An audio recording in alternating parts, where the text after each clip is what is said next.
Hello, everyone, and welcome back to the West Banter podcast. On today's episode, we're going to be going through all of the position groups in the AFC West and ranking them as far as who is the best at which position. My name is Matthew. Keep it going. All right, yeah. My name's Nick. I'm having a beer. This is Matthew, my co-host, as always. Matthew, how you doing, man? I'm doing good, man. I think you're still drunk from the Avs game last night. A little bit, yeah. We went to the local sports bar here and had, 4 pickle shots each, 2 pitchers of beer. Yeah, it was awesome. I know it's a football podcast, but yeah, Nick and I are big hockey fans. And as the shirt says here. 9-6. 9-6 was the final. Yeah, isn't that crazy? So Insane. the Colorado Avalanche scored 9 goals yesterday, and the Montreal Canadiens were playing the Tampa Bay Lightning. They had 9 total shots on goal, and they won. Saw that. So yeah, was it like 3 goals crazy. on 9 shots? 2. Yeah, 2 on 9 shots. But Wild. we don't mention Wild for the next week. And Avs are up 1-0, and it's pretty exciting. We may be looking at going to the game tomorrow. So yeah, I know it's a weird time of year as far as the football podcast goes. As we talked about post draft, we're always kind of scraping for content and updates and news stories and stuff like that. So we've been staying busy with hockey in the meantime, but we're still plugged in, and I think I'll open it up. There's not a ton of new news for the AFC West. I think all the news updates will be from the Chargers. Mm-hmm. So for us, we have David Njoku coming in for a visit today, so he should be in the building. And then we have Quentin Johnson's 5th-year option was picked up. So that's pretty much all I got from the Chargers for any news breaks or stories. Do you have anything on the Denver front? No, there's nothing happening Just here dry. in Denver. Yeah. Not even any rumors of like players coming in or nothing. I mean, I guess the biggest news would be Bo Nix. He had a cleanup surgery on his injured ankle. Everyone's freaking out about it. I think he's retiring. Everyone's fucking freaking out about this shit. People are worked up on Twitter regarding Bo Nix's ankle. So. But he'll be ready to go for training camp. He's going to be good to go. So. I'm even though we thought that we had nothing to talk about, we kind of came up with this topic on a whim here, and I'm actually really excited for today. So, with that being said, maybe we should just get straight into it. So how it's gonna look? We just go from position groups. This is not the starter only. This is the group as a whole. We'll go through the QB room, running back room, receiver room, all the way through the offense and the defense, and to the coaching staff. And strictly just rank the AFC West teams at each position group, and then we can kind of chat about it. Yeah. Nick and I have formed our rankings already. We don't know each other's. We have no clue. And honestly, I feel like it's going to be somewhat different. Okay. I mean, we both have said that we think the Broncos and Chargers are the best 2 teams in this division, which I think is going to show in these rankings. Yeah. But I'll kind of give an overall synopsis at the end of kind of why I have the Broncos and Chargers ranked as 1 and 2 in the division. But we're gonna start with the quarterback room, obviously. So you want to lead us off? I feel like this one is pretty straightforward here. I have Chiefs as obviously Patrick Mahomes being the best quarterback in the division. Then I have Justin Herbert next with the Chargers, Bo Nix, Broncos, and then Fernando Mendoza as the Raiders. This one I didn't really take in any of the backups into this because there's no need to. But so Mahomes, Herbert, Bo Nix, Fernando Mendoza is how I have. Same. I got the exact same. I didn't know if you were going to throw a curveball of Bo Nix at 2. Obviously, the Raiders having Mendoza as a rookie that's never played, that's an easy slot in at 4 for me. That the rest are pretty easy. Honestly, this has a lot of potential to be a really, if Mendoza turns out, this could be a really, really strong quarterback division. Yeah, and what I will say is, obviously I have Bo Nix ranked at 3rd, but I did think about putting him at 2, and it's not necessarily because I think that he's like significantly better than Justin Herbert. I do think that when it comes to pure talent, Justin Herbert has the edge. Yep. But when we're talking about winning, yeah, it's got to factor in. Bo Nix is there, yeah, and he has enough talents. He has totally reshaped what this Denver Broncos team is. With that being said, I mean, this division is stacked with quarterbacks. And what I will say is I also think that Justin Herbert is also very close to being number one in this division. Obviously, Patrick Mahomes is generational. But I think that we kind of saw the gap close a little bit last year when the Chiefs team wasn't super stacked and Patrick Mahomes didn't have a whole bunch of weapons around him. Yeah, we saw some uncharacteristic play from Patrick Mahomes that you haven't seen in the past.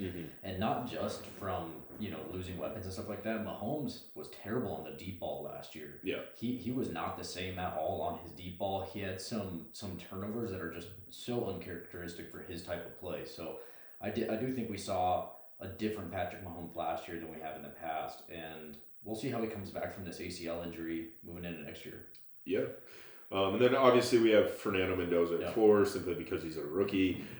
Even when he's not a rookie, I don't think he's surpassing the top 3 quarterbacks in this division. So, let's move on to running backs. This is the whole running back group as a whole. So do you want to kick this one off here, Matthew? Sure, I'll kick this off. I feel like we're going to be rather different here. Yeah. So I've gone back and forth on Raiders and Chiefs for 1 and 2. Okay. I ended up ultimately going with the Raiders at 1, and I did that because of Ashton Genty and drafting Mike Washington Jr. That is a risky gamble, and I think, honestly, if I'm going safest bet, I'm throwing the Chiefs at 1 with Kenneth Walker. However, I am putting the Raiders at 1, just banking that Mike Washington Jr. is going to be a stud. And I think the running back room of Genty and Mike Washington is going to be great for Kubiak's offense. So with that, unfortunately, I do have the Chiefs getting Kenneth Walker and then drafting Emmett Johnson. That's a pretty good room. So I have them at 2. I have the Chargers at 3 with Omarion Hampton, Keaton Mitchell, and Kamani Vidal. And then I have the Denver Broncos at 4. Okay, so not much different, actually. So I had Raiders and Chiefs at 1 and 2. Oh, did you? And then our only swap here was the Broncos and the Chargers. I didn't think you were going to go Raiders at 1. Yeah, so I do have Raiders at 1 just because, again, I feel like with this, we are banking on the upside here. Genty wasn't nearly as dynamic as everyone thought that he was going to be in his rookie season. But simply just projecting, Ashton Genty should be a top 5 back in the NFL. I think getting Linderbaum and Kubiak running that offense, you're going to see a lot more out of Ashton Genty than you did last year. Yeah, so having a running back room of Ashton Genty and Mike Washington Jr. Could be very, very scary. So I do have them at number 1. I do have the Chiefs at number 2, simply because of Kenneth Walker. He is obviously proved himself in the playoffs last year. He was unstoppable. And him going into that offense is terrifying. I mean, the running backs behind him aren't necessarily anything that strikes fear into me, but I do have that running back room at 2. So I understand where you're coming from as far as ranking the Broncos and the Chargers and having the Chargers ahead of the Broncos because of Omarion Hampton. If we're looking at both of those running back rooms, Omarion Hampton is the best running back out of all of them. But when we're talking about the depth behind them, I have the Broncos at number 3, simply because I think that you could argue that the Denver Broncos have 3 number 1s in our room. Not necessarily that they're like the best running backs in the NFL. Sure. But between J.K. Dobbins, R.J. Harvey, and Jonah Coleman, I believe that either of those, all 3 of those guys could start on an NFL team. Whereas the depth behind Omarion Hampton there in L.A., I don't think you can say the same about Vidal or other guys. I Yeah, just that is interesting, and that is kind of what I toyed with going back and forth between Broncos and Chargers. And honestly, there's a lot of risk involved either way that we pick here, right? You're banking on the health of J.K. Dobbins. Mm-hmm. You're banking on Omarion Hampton's health as well, considering he missed a handful of games last year as well. And has a small sample size. He's been in the league for 1 year and didn't even play half that year. Mm-hmm. So there's risk involved, and the reason I go with the Chargers in this one is, one, I do agree with you. I think Omarion Hampton's the best running back of the two rooms, total combined. Yeah. And I think he's going to blow up this year in a Mike McDaniel offense. I think the run schemes and the pre-snap movements and the actual blocking that we're going to have with a reshaped O-line, I think Omarion Hampton's going to blow up. I think it's going to be a fantastic year. The reason I went with the Chargers for the room as a whole, Denver, you're banking on, one, that Jonah Coleman is unknown, right? Correct. I do like Jonah Coleman as a prospect, and I like that pick, and I think he's going to fit in your offense well. But we'll call it what it is. As of right now, he is an unknown, right? Mm-hmm. And then R.J. Harvey, when he got RB1 snaps, he did not make the most of it. I do think he was better as a receiver, and I do think he offers a ton in the receiving game as a running back. Mm-hmm. But your run game pretty much fell off when Dobbins went out. I would say coaching has a lot to do with that. Yeah, and maybe that'll change too, right? And I think we'll have the advantage in coaching as well with Mike McDaniel on offense. Mm-hmm. Whereas Kamani Vidal stepped in and proved he could be an RB1 in this league. And last year, Kamani Vidal was awesome. He had over 700 yards thrown in for Omarion. Keaton Mitchell has done it in the pros, not at an RB1 level, and I don't think Keaton Mitchell is an RB1 back by any means. But he's at least a little bit more experienced and more explosive. So that's the reason I went with the Chargers over the Broncos, but slight edge there. And then, I agreed. I had Raiders and the Chiefs as 1 and 2. Sweet. All right. Well, I thought we were going to have the biggest curveball there at the running back position, but we actually kind of surprisingly not bad. Receivers, I think we're going to be pretty on par with each other. So you can go ahead and start us off with this one. Yeah, so I think there's a clear number one in this division. It's the Denver Broncos. Having Jalen Waddle and Cortland Sutton, that's a top 5 wide receiver duo in the NFL, in my opinion. And then you have the younger guys behind them, and Pat Bryant, Troy Franklin, Marvin Mims. It's a very deep wide receiver room, and now we do have our true number one in Jalen Waddle, and then you have the security blanket for Bo Nix and Cortland Sutton. So I think that is the clear number one wide receiver room in this division. As far as number 2 goes, I did go with the Los Angeles Chargers. So Ladd McConkey, you have Quentin Johnston. I think Trey Harris is going to take big steps. KLS is there. You drafted the speedster this year. There's really solid depth there. And you have the for sure guys at the top of the roster there in Ladd McConkey and Quentin Johnston, which, we would have said this 2 years ago. That would have been crazy. Yeah. There at number 3, I do have the Kansas City Chiefs. I put them there because they have Rashee Rice, but it's still a pretty uninspiring wide receiver room. It's not good. And then the Raiders wide receiver room is pretty awful. I do like the pickup of Jalen Naylor. Me too. But it's a pretty bad room. So that's how I see it. I have no differences at all. So agreed. I have Broncos at 1. And I'm not going to reiterate all the points you said. You were pretty spot on with that. I don't know if I would have had you at 1 until Jalen Waddle became a Bronco. I wouldn't have it. To be honest, I probably would have had you guys at 2 still. Yeah. But I think I would have had us above you. Yeah. I think Waddle moves that needle for you guys, and I do like what you've done with that receiver room. I think you guys have a really talented room with good depth, and so Jalen Waddle moved the needle to move you guys to 1 for me. Chargers at 2. Yeah, I think Ladd's going to show why he is the wide receiver 1, just like he did his rookie year. I'm not buying into any of the sophomore slump or he was a one-hit wonder. I'm not buying into any of that with Ladd. I actually don't have many, if any, concerns about Ladd as a receiver. And I think watching the Chargers under Greg Roman, you'll see why when you get Mike McDaniel in there. So I don't have a lot of worries there. And Quentin Johnson, say what you will about him being a bust, which I agree for where he was drafted.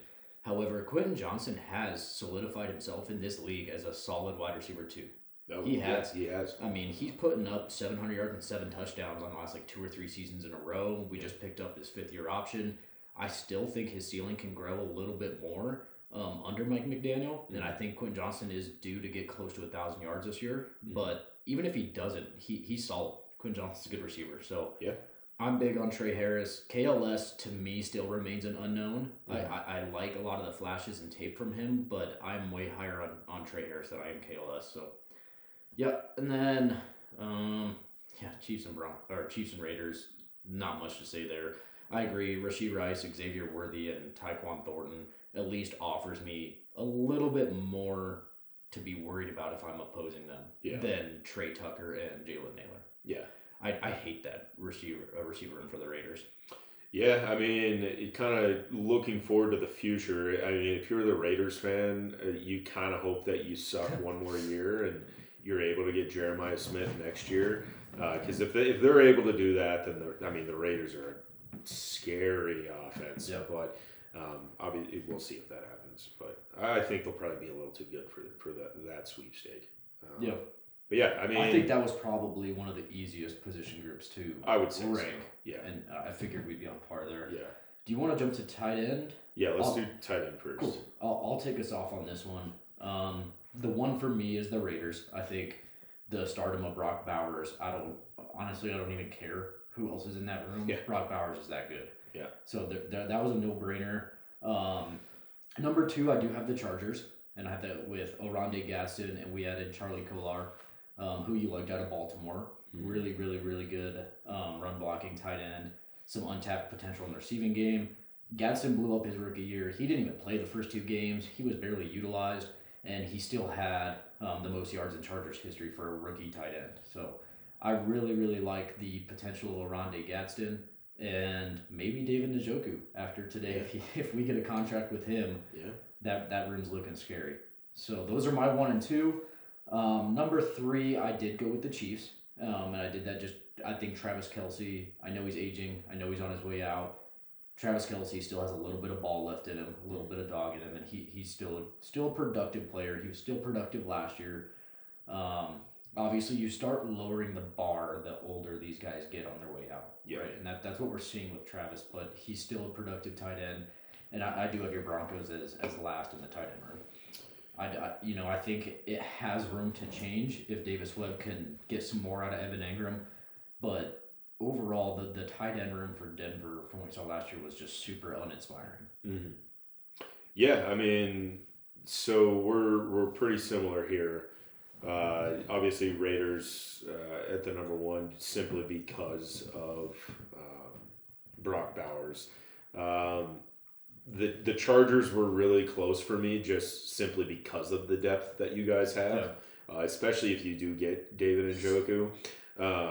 But I did have the Broncos at 3 and the Chiefs at 4. And maybe this is because I am a Broncos fan.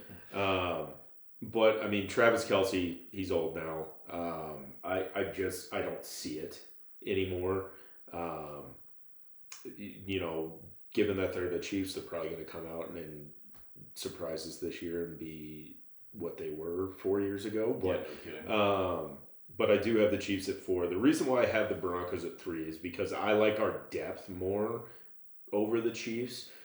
We drafted Justin Jolie, which I think is going to be something for us. Yeah. Not necessarily the next Trey McBride or Brock Bowers or something like that, but I think that he'll be something good for us. We have Adam Troutman as our blocking tight end. And then you somewhat mentioned it there with Evan Engram and Davis Webb. Yeah. Davis Webb and Evan Engram are very close buddies. And the only reason why Evan Engram came to the Denver Broncos was because of Davis Webb. Davis Webb is going to be calling plays this year.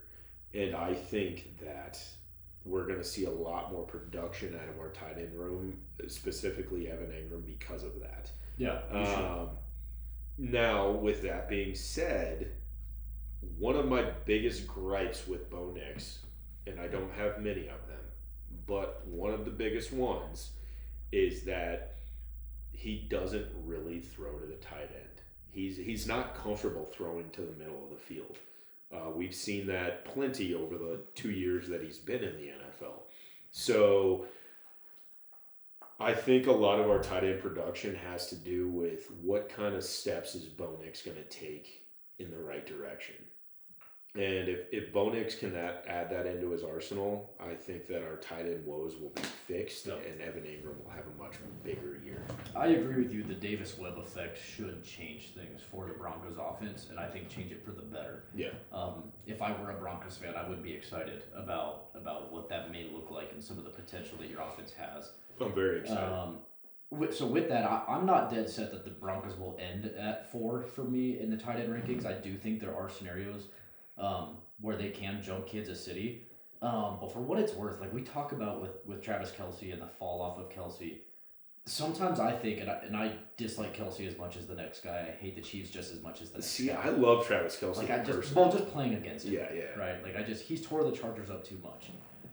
I think we get blind to it sometimes of our expectations of him and his consistent 1,100 yard seasons. Mm-hmm. That when it doesn't happen, we're like, oh, Travis Kelce's done. He fell off.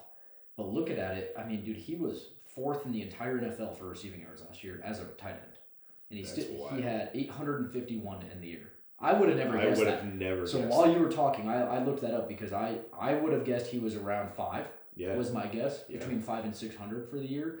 Yeah, Trav finished with 851, which was only behind Trey McBride, Kyle Pitts, and Juwan Johnson. Wow. Pretty wild. And he actually had more than he did the previous year, the 24 season. Mm-hmm. So pretty interesting. No, I do think Travis Kelce is becoming less impactful, and I know he doesn't have a lot left in him, but I do think there's still a lot of production there. And if you're getting 800 yards from your tight end, that's shit. I'll take that. I'll take that all day. Yeah. So I don't think he's going for 800 again this year, for what it's worth. But who knows? Yeah, right? Who knows? I would have never expected that. So cool. I think that kind of wraps it up for tight end room. Last position let's for see if this surprises you. I think we might. Well, okay. Given that you said that, I know you're going to do something stupid. You go ahead and. There is a clear number 1 here, Matthew. Okay.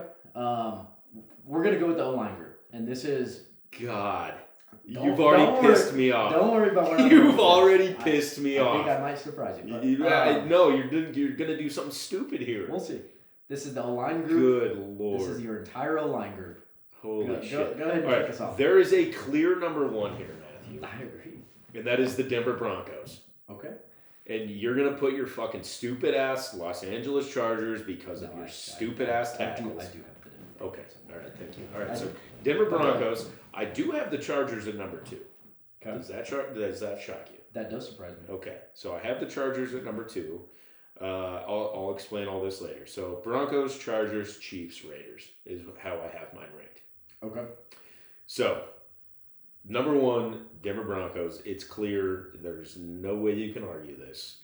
Garrett Bowles, he's a top 3 tackle in the NFL. Then we have Mike McGlinchey on the other side. He is really, really good, especially great in the run game.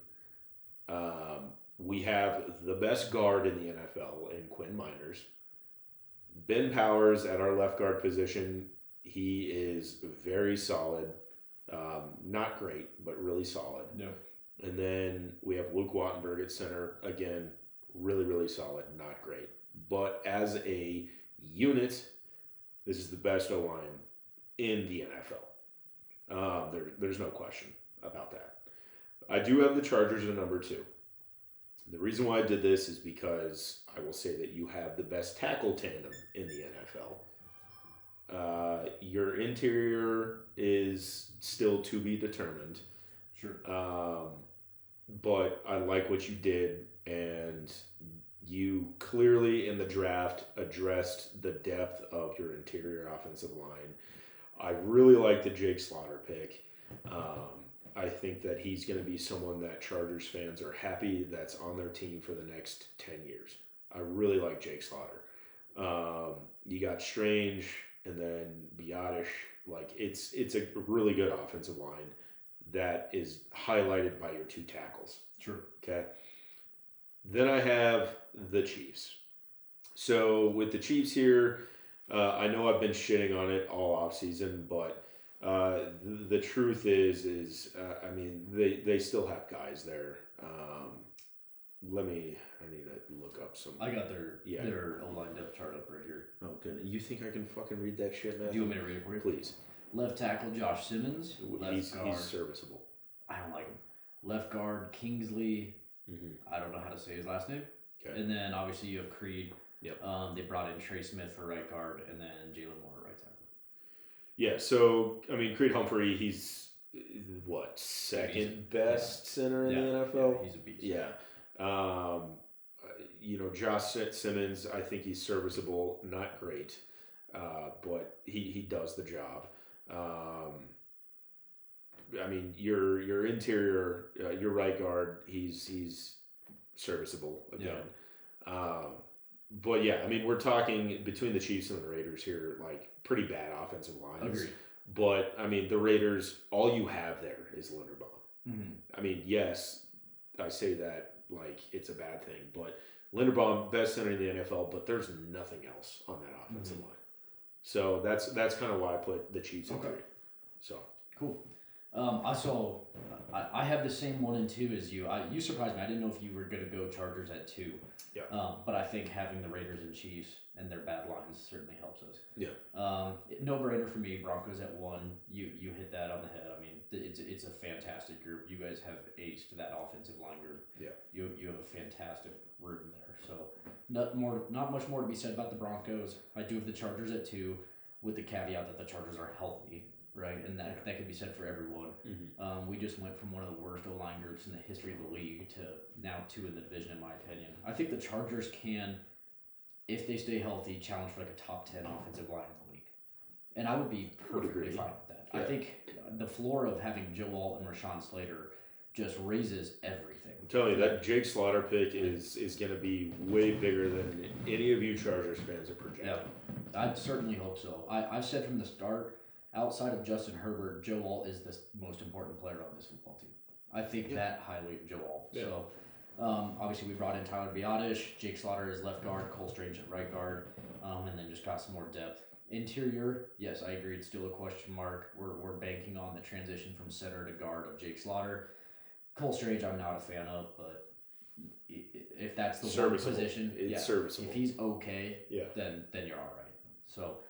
I do have the Raiders and Chiefs flipped for O-line, and that's very, very marginal. I'm with you. I don't think either of these groups does anything for me. I understand they both have their studs. Creed Humphrey, Tyler Linderbaum, and then we just talked about serviceable dudes. The Chiefs getting Trey Smith makes it a little bit more competitive to me, but I'm not a fan of Josh Simmons. I serviceable, sure, but I still think he's a below average left tackle. I'm not a big fan of him. I don't know anything about their left guard, and Jalen Moore doesn't really do much for me as a right tackle. Mm-hmm. The only thing I have on the Raiders line is Colton Miller, serviceable, not great, and then Jackson Powers Johnson.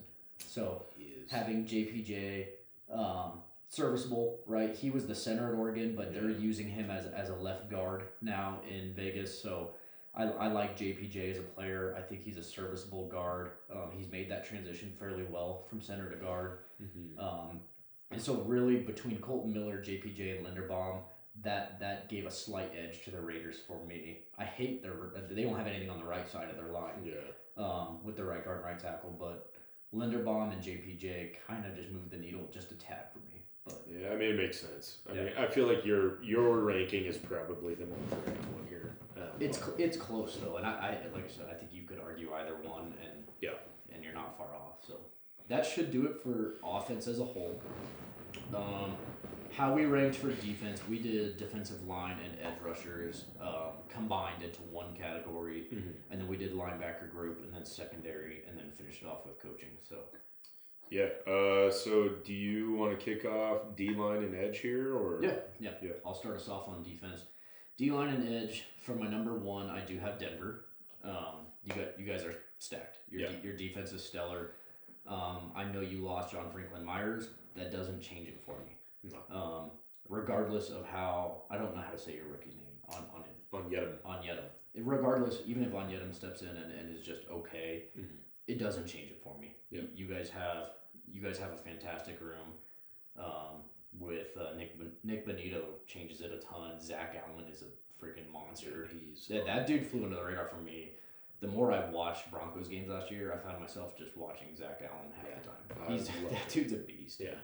So yeah, I have Denver at 1. I do have the Chargers at 2. And then I finished it out with Chiefs at 3, Raiders at 4. With the Chargers at 2, I do like our D-line room. And it may not be the most like star-studded, Pro Bowl caliber, like high-name group, but you look at what the Chargers D-line has consistently done since getting Mike Elston in charge of it. They're getting the most out of everybody that they get. They're turning guys like Tier Tart, who was a vet minimum signing. Now he's on a $60 million contract, and he's a monster, right? Puna Fort, they did the same thing before he left for the Rams. Yeah. Jamari Caldwell was a rookie out of Oregon, and he was fantastic as a rookie, in limited snaps. They went and signed Dalvin Tomlinson, hoping they can get more out of him from Arizona, just a big nose tackle. Justin Nick Boygby was like a redshirt freshman that didn't even play, and then hit 6.5 sacks in his last season. Now, I think a lot of the question for the Chargers, and this will go for all of the Chargers defense, is what does it look like without Jesse Minter? And that'll be, I like a lot of our position coaches. I like Chris O'Leary as a hire, although he's never been a DC at the pro level. But we're going to have to answer the call of, was this just all Jesse Minter's masterpiece of a defensive scheme? Because he's a brainiac. Jesse Minter, hottest name on the coaching market, went to Baltimore, and we really just have to answer on what this looks like without Minter. So to round out for the Chargers, just because Edge was factored into this, that's what also put me to put the Chargers at 2, was having Tuipulotu, Khalil Mack, and now drafting Akeem Mesidor. Sure. So I really like that room for the Chargers. Chiefs at 3, Raiders at 4. Neither of them really do it for me. Chris Jones is starting to fall off. Kind of like Trav, he's still serviceable. He's still Chris Jones. He's still really good, but he's not as dominant as he used to be. And we saw that last year. Let's look up some stats. And then we have George Karlaftis. They drafted R. Mason Thomas. And anyone else of note on that Chiefs D line? Peter Woods now. Oh, Peter Woods now, yeah. Depending how much he gets. Yeah. So, yeah, George Karlaftis, Chris Jones. Oh, they got Tonga from New England. Forgot about that. Yeah. Yeah. So I mean, I have the exact same rank as you, but I was toying back and forth with you and the Chiefs for number 2. I give you guys the slight edge just because of your depth at the edge rusher position, but I still think Chris Jones is someone you got to be careful with. I love the pick of Peter Woods. Yeah.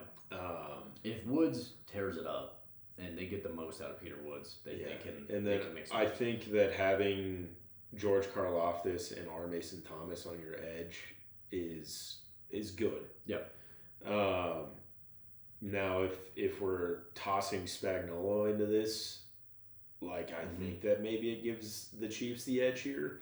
But if we're talking simply the depth here of the position, I think that the Chargers have the slight edge. Broncos clear number 1. I mean, you have Nick Bonito, Jonathan Cooper, Zach Allen. Then we're talking about our D tackles. We have DJ Jones, Malcolm Roach, Tyler Onyedem, Savion Jones. You have backup guys of Jonah Ellis.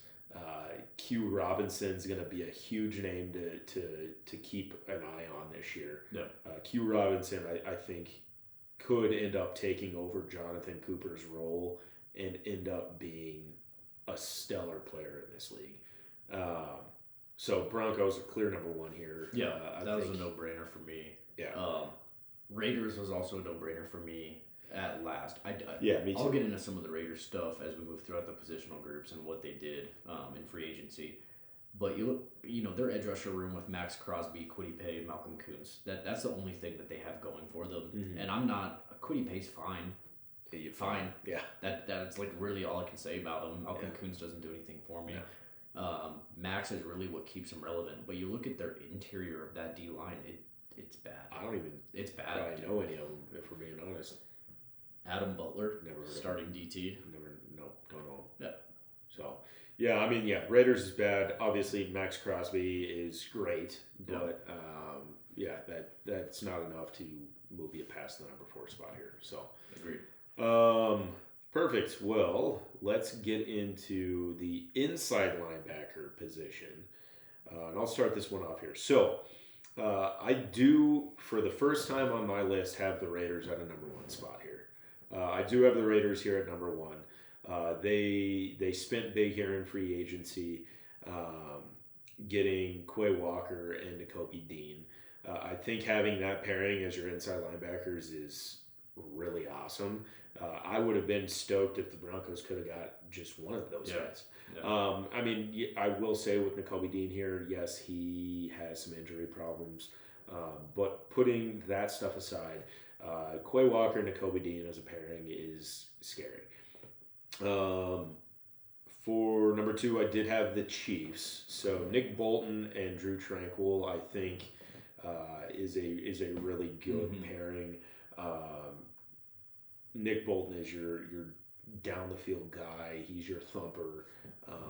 He's really good at that. And then Drew Tranquill, he's one of the faster guys at that inside linebacker position in the NFL, and is pretty good at covering tight ends, running backs, all that stuff. So a very versatile group there in Kansas City, and I do like it. I have the Chargers at number 3.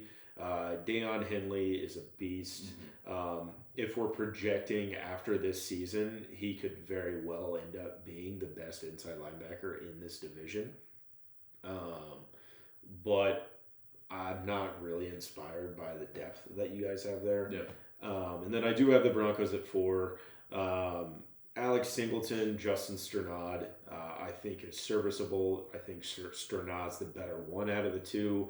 Alex Singleton is a tackling machine, but he's gotten old at this point. Sure. He's slow. There's kind of a coverage liability, honestly. Yeah, it's definitely the weak spot on this defense. Yep. Now, I am inspired by the depth that we were able to get this offseason in Red Murdoch and in Tarian York. Obviously, it's a 7th round pick. It's a UDFA, so how excited can I really be? But maybe these rankings change after this year, and the Broncos are slightly higher. But as it stands right now, I can't put the Broncos higher than 4. So I got the same thing. Yeah, same thing. I thought you might have gone Chiefs at 1. That was the only thing I was thinking of. Yeah, no. But I did go Raiders for the exact same reason. When looking at their D line and stuff, it's like their free agency wave was spent on shoring up the linebacker room. Yeah. And Quay Walker and Nakobe Dean, assuming they stay healthy, is a fantastic duo. So Raiders at 1 for me, Chiefs at 2. We know Drew Tranquill very well. He was a former Charger. So it kind of sucks to see him thriving and doing really well in Kansas City. But him and Nick Bolton make up a really good duo there. Honestly, you talk about being uninspired with the Broncos linebacker room. I'm the same way with the Chargers. Yeah. And the only reason I have the Chargers at 3 is just because of Deion Henley. That is it. I think the rest of the room is uninspiring. I like Denzel Perryman. I've liked Denzel Perryman since he got drafted from Miami. Quick story here about Denzel Perryman. No. When this guy was drafted, Matthew has a knack for thinking that all of the players that go to the Chargers is going to be the next greatest player of all time. Matthew told me for 3 straight years that he thought Denzel Perryman was going to be the next Ray Lewis. And he is. No. He is. He needs to go kill someone. Good Lord. All right. Yeah. It's fucked up. Yeah, so... yes, okay, so I like Denzel Perryman for what he does. Denzel Perryman's also getting old, and he's a little bit more injury prone now. Perryman is really good in run support. That's where he makes his money. Mm-hmm. That's where his job security comes from. He is a very, very hard-hitting run tackler. That's it. Yeah. He's terrible at coverage. Yeah. You're asking Perryman to drop into coverage or chase people down. He lacks the speed. He lacks the athleticism. I don't like Perryman in that regard, but he keeps his job security in the run game. So Deion Henley is fantastic. And then the only thing I'll say about the Chargers linebacker room that gives a little bit of optimism, but it's still shaky, is just Junior Colson. We drafted him in the 3rd round out of Michigan, and dude, they were so high on Junior Colson. He was a fantastic prospect. He checked so many of the boxes, and he's a freaking beast linebacker in college. Yeah. And he has not played shit in the NFL. Injuries, he didn't play at all last year from injuries. He got some snaps early on in his career when he was drafted and didn't make the most of them. And he's never seen the field since because of all these injuries. So we're hoping Junior Colson still has some time to turn it around and become serviceable. But that's really it. We have Troy Dye, who's okay. Not great, but okay. And then, I have Denver last. It is the weak spot of your defense. It's not a terrible group, but I agree. Stranad is your best guy there. Singleton doesn't do it for me. I think it just green lights every offensive coordinator to throw to the tight ends. And we saw it last year. Tight ends just ate Denver up left and right because Singleton can't cover. That's it. So that's the only spot I have Denver at the 4 though. So yeah. So are you starting to have the epiphany that the Denver Broncos are the best team in this division? Let's finish out these rankings. We should have done a point system. Dude, 3 points for first, second, 2, 1, and then 0 for 4th. Yeah, maybe I could add that up after this. Yeah, maybe we'll add this up real quick. One of us will talk and. Yeah. Okay. Yeah. All right. So cool. So jump to secondary. Yeah, we're getting into secondary. I'll let you kick this one off. Okay. I have Denver. Yeah, easy. I have Denver at 1. Yeah, your room's okay. I guess. The hell up, dude. I think as I said that, Riley Moss just got like 4 DPIs. So, that's funny. Yeah, your secondary is great, man. And honestly, I think one of the biggest game changers for you guys was getting Hufanga from San Francisco. Such a badass. I don't like him, and I don't like playing against him, but he's a hell of a player. Dude, he's a beast. He's a fucking beast. So I really liked Hufanga for you guys.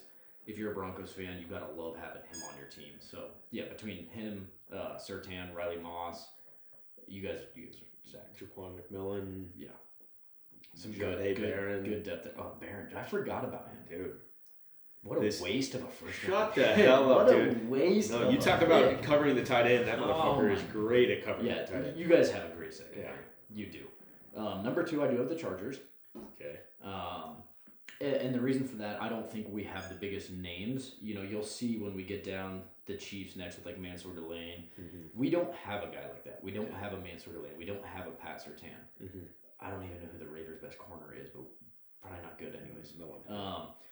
But overall, the group as a whole has overperformed way past their expectations. Our pass defense was fantastic last year. Steve Klinkscale is the DB's coach. He does a great job.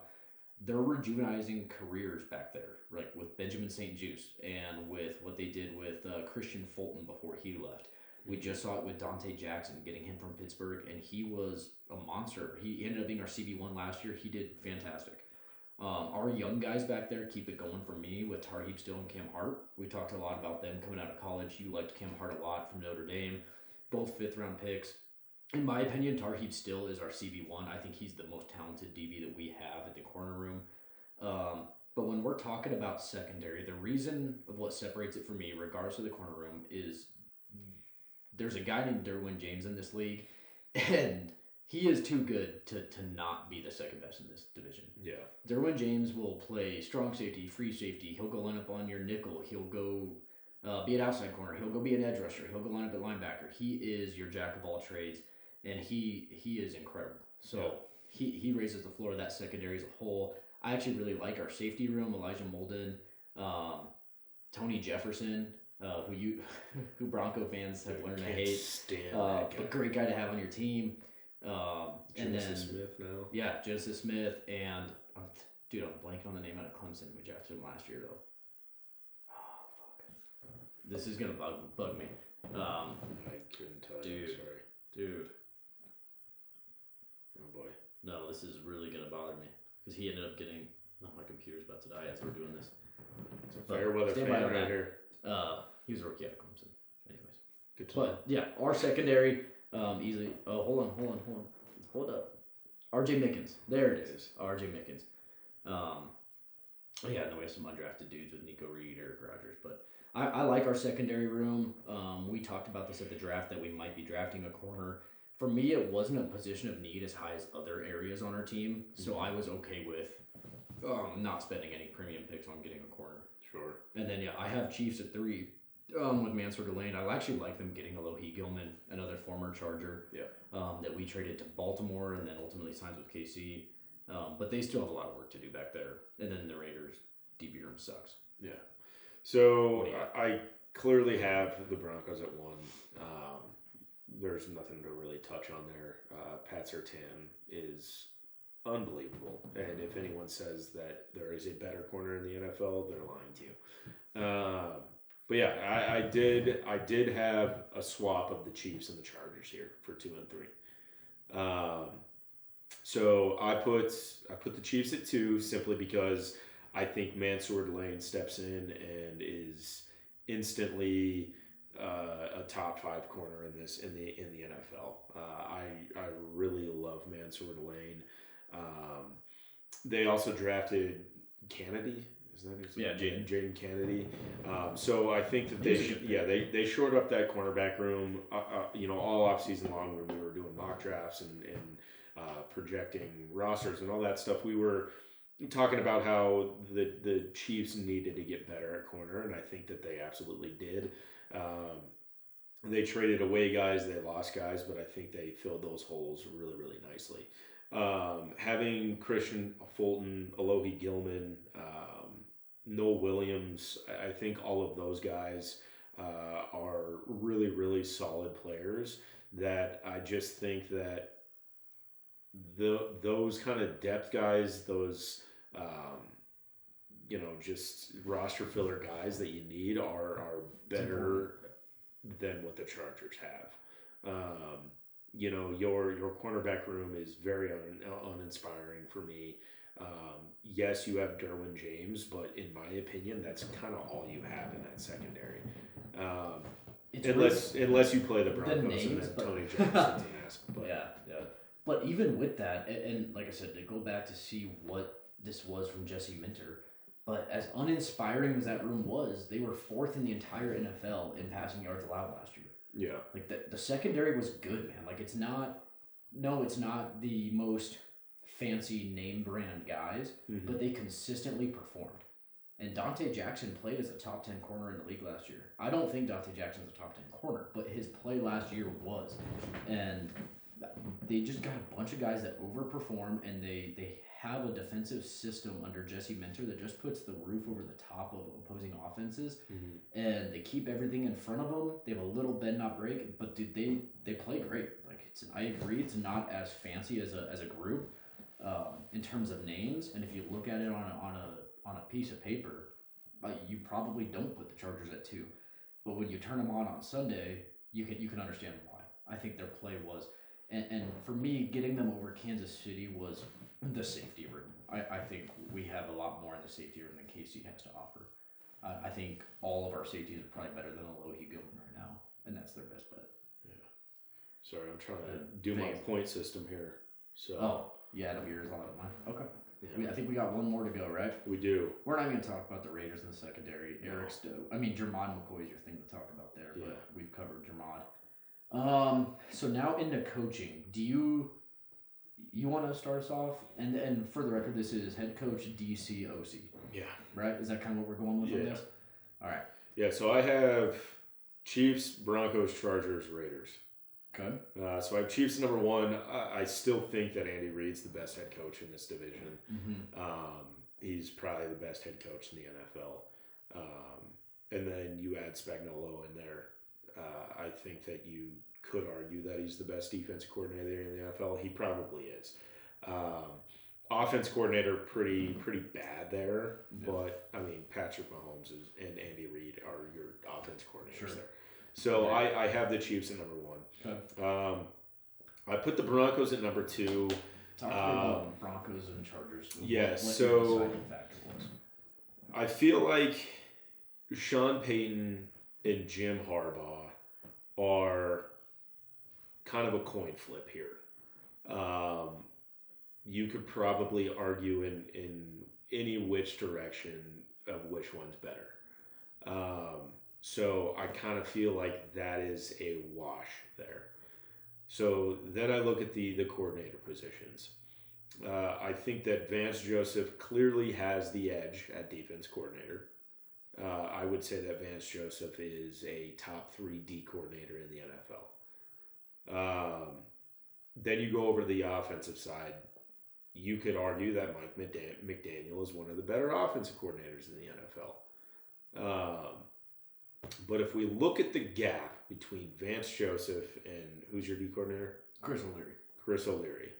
I think that gap is significantly larger than what the gap will be between Mike McDaniel and Davis Webb is. So that is why I gave the Broncos the edge here. Okay. Because I think that, you could argue that Davis Webb could have been head coach this year. Mm-hmm. I think that Davis Webb certainly is going to get strong looks at head coaching in this next cycle. I think so too. So that is why I gave the edge to the Denver Broncos. Okay. And then I put the Raiders at 4, obviously. Yeah. So. No, that's super interesting. And honestly, it's funny because you took a very similar approach that I took to this. So I have Kansas City as my 1. Yeah. Same thing. I think, love them, hate them, it's Andy Reid and Steve Spagnuolo. Like, there's not much more that needs to be said there for me. That Andy Reid's the best coach in this division. So I have the Chiefs at 1. I did go with the Chargers at 2 and the Broncos at 3. Okay. Obviously, Raiders at 4. I took a very, very similar approach to you, and I'll explain why I went with the Chargers over Denver. I agree. Jim Harbaugh and Sean Payton are in the same tier. Mm-hmm. I think if we're putting together a big tier of head coaches in this league, you're probably putting Sean Payton and Jim Harbaugh in the same one. Correct. I think they're very, very close, and I think you can make solid arguments for either one. Mm-hmm. So I'll completely agree with you there. I personally like Jim Harbaugh a little bit more, but I have the Chargers bias, so I'd be lying if I said that's not why, right? So with that, I'll consider that a wash. When I look at the coordinator positions, I agree Vance Joseph over Chris O'Leary, and I agree Mike McDaniel over Davis Webb. Mm-hmm. But here's why I went with the Chargers. I think really what this comes down to is Vance Joseph versus Mike McDaniel. That's where we're deciding this. And for me, I think Mike McDaniel is a better offensive coordinator than Vance Joseph is a better defensive coordinator. Okay. And I think it's marginal. I think Vance Joseph is one of the better top 5 DCs in the entire league. Mm-hmm. I like Vance Joseph a lot as a D coordinator. I think Mike McDaniel is probably top 1 offensive coordinator, 1 or 2. And he's getting paid as the highest paid offensive coordinator in the league this year. Rumored. Those contracts don't really break, but rumored to be. Davis Webb, we have first timers, right? So Chris O'Leary, first timer DC, Davis Webb, first timer OC. So those are kind of a wash in my opinion. Yeah. Davis Webb's a little bit more known and was getting Chris O'Leary's kind of coming out of nowhere. So yeah. I'll give you that. But Mike McDaniel has mastered the OC enough to go get a head coaching gig where he was successful maybe for a year or 2 in Miami and that fizzled out. And he'll probably get another head coaching gig here soon. But Mike McDaniel, I think, mastered OC where he's considered it at worst top 3 in the entire league as an OC coming from the Shanahan tree in San Francisco. So Mike McDaniel was the only thing that moved the needle for me. So I do have the Chargers at 2, Denver at 3. Okay. I feel like my argument was a little bit better. Did you tally up? I have my tally for Broncos, Chargers, and Chiefs. I didn't even bother with the Raiders. All right. So you did 3 points? 3 points for 3, 2, 1, 0? Yep. That's what I did. Let me go do the Broncos first. No, you haven't done yours yet. No. Okay, so you expect me to sit here and come up with some shit. Entertain for a minute. Well, do you want me to take my shirt off, or we're like on the visual here. You're too pale. I'm too pale. Okay, so wait. A little too fat. It's 1 point for. Holy shit! 3, you can't 2, figure 1. this out. All right, hold on. 1. Oh my gosh. I'm gonna count out too. Yeah, no, I feel like my argument was significantly better for the coaching staff there, but I'll let you have it. But I'm actually really excited for these tallies to come together because you are going to have an aha moment, unless you try and pull some funny business over there. But I'm not good at math. So. Well, we gotta hurry this up because I gotta pee really bad. But no, it's funny. We were planning on doing this podcast today, and we didn't really know what we were gonna do, and so I got over to Matthew's house here, and we were like, oh well, let's just record something real quick. We'll keep it. We'll make sure it's a really fast episode because we want.